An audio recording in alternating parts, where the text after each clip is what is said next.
Hey everybody, it's your old pal Steve Moore here, owner of RUNMOORE, this fabulous brick and mortar running shop in Westminster, Maryland. Today we're talking about the brand new Hoka Mach 6.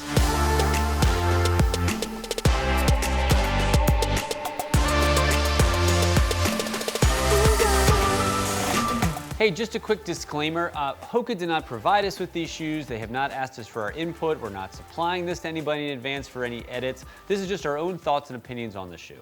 Let's dive into some of the nitty-gritty specs on the new Mach 6. It still is $140. On the men's side, it weighs 8.1 ounces, and on the women's, it's 6.6. It has a 5mm drop. The new upper is made of a Creole Jacquard upper. Its midsole is a super critical foam and EVA blend, and its outsole is a strategic rubber blend. So for us here at RUNMOORE, the new Hoka Mach 6 will get pulled frequently for anybody who's maybe doing from like a 5K up to, let's say, like a good half marathon, or somebody who's just looking for a trainer that can do also for like tempo stuff and fast-paced stuff, just an everyday up-tempo performance shoes. I know for us here at the shop, version 5 was probably one of our most popular shoes for high school and youth runners, college runners, just because not only did it look super sharp, but it really had that sort of performance feel to it in an everyday trainer. One of the things we've been doing is trying to figure out where this shoe compares on other shoes that we carry in the shop, or maybe some shoes that you guys are running in at home. For us here at RUNMOORE, when we're pulling a Rebel or a Mach or a Brooks Hyperion, they kind of all go hand in hand with us depending on different levels of stack height, but they're all sort of classified as everyday neutral trainers with more of a performance midsole. And like for us here at the shop, it's a category that I really like that we don't get to pull as much. Now we're getting into spring track season, so we're hoping to see a little more of these shoes coming and going through the shop, but we're looking for stuff that's bouncy, that's fun, that's light, that can be used as a race day shoe or a workout shoe, but the real goal and the real intention of this shoe is an everyday trainer that you can put on and do stuff from like a mile easy on the track to, again, half marathon type training and double-digit runs. All of these shoes sort of go hand in hand in that category. So let's dive into what actually updated from version 5 to version 6. First off, this was a really needed update just time-wise, especially if you've been a Hoka fan for a while. Version 5 came out in June of 2022, so it had been stale. And just like anything else, when the version 5 came out, we were so excited. It's on the wall, it looks beautiful, but after over a year, boy, you get tired of looking at some of these colors. So it was really nice finally having the update for this shoe. And these were really big updates. You know, I think some of the most important features right away are the upper, the fit, and the outsole. And somebody who's been in like the Mach 5 for a while, it's a unique shoe because unlike a lot of other Hoka shoes, it runs kind of narrow. And for us here at the shop, that actually is extremely advantageous. I know so many things that we're looking for in shoes now are like wider, wider, wider, but there are a lot of people that we fit that when you pop them on a Hoka, you throw them in a Gaviota and their foot just swims in it. So having a shoe like the Mach 5 that was a little more streamlined was great because you can give people that Hoka experience that might not have the volume of foot needed to fill in some of the other premium high cushion, high volume shoes from Hoka. So it was nice actually for us seeing that the 6 was still cut kind of narrow because it's nice that that still gives people that option who needs sort of more of a narrow fit. Now I'm somebody with a fatter foot.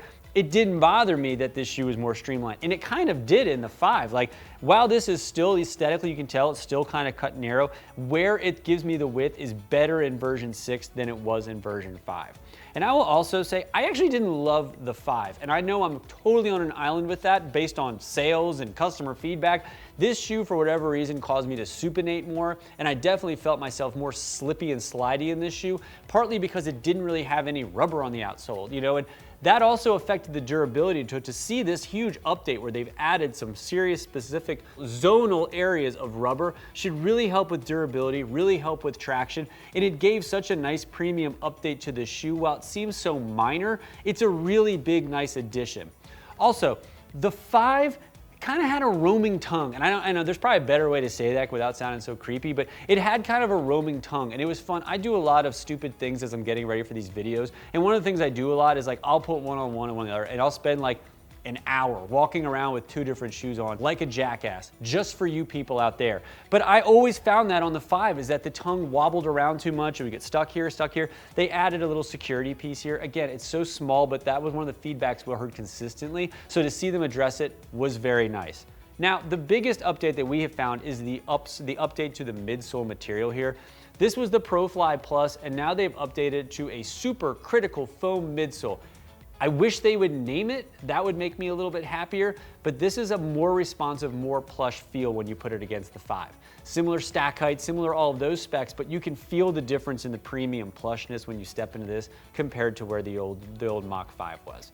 Also, as soon as you step in, you can feel the difference in the heel cup. I found this to be a little more rigid and a little more firm and taller than I wanted. This just sits just a pinch lower, and it seemed to fit better on my foot, and it didn't bug my heel at all, and I did get that from time to time in the 5. So it was, these little changes actually make a big difference to a lot of people, and I'm on that family of like, I really wanted to love the 5, and I just didn't, and I'm gonna love the 6. I can tell it has all the things that I wanted to see updated, and they really did a great job of transitioning from the 5 to the 6. The only thing that kind of makes it a little confusing now is there's also still the Mach X. So now we have multiple Machs from Hoka that are both considered neutral trainers.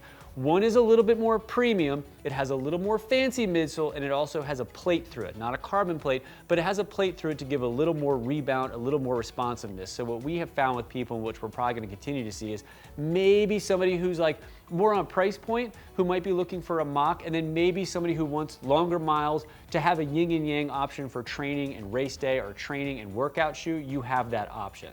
I will say the only real concern that I have on this shoe, and even though it does have the new outsole with the rubber on it, just based on history, not just with the Mach 5, but with some Hoka shoes in general, is just durability. You know, and that also kind of goes hand in hand with a lot of shoes in this space. When you keep getting lighter and lighter and making these shoes bouncy and like high mileage shoes, is sometimes the durability isn't there after all. And we did find that sometimes that we had some seam issues, we had some how long I got out of it. I only had 150 miles out of the Mach 5, so it's going to be sort of a time will tell to see if we get the durability that we really want out of the Mach 6, because otherwise it's pretty great. And I think this shoe is going to do very well for Hoka, and it's probably going to do very well for us here at RUNMOORE, knowing sort of the customer base that we have.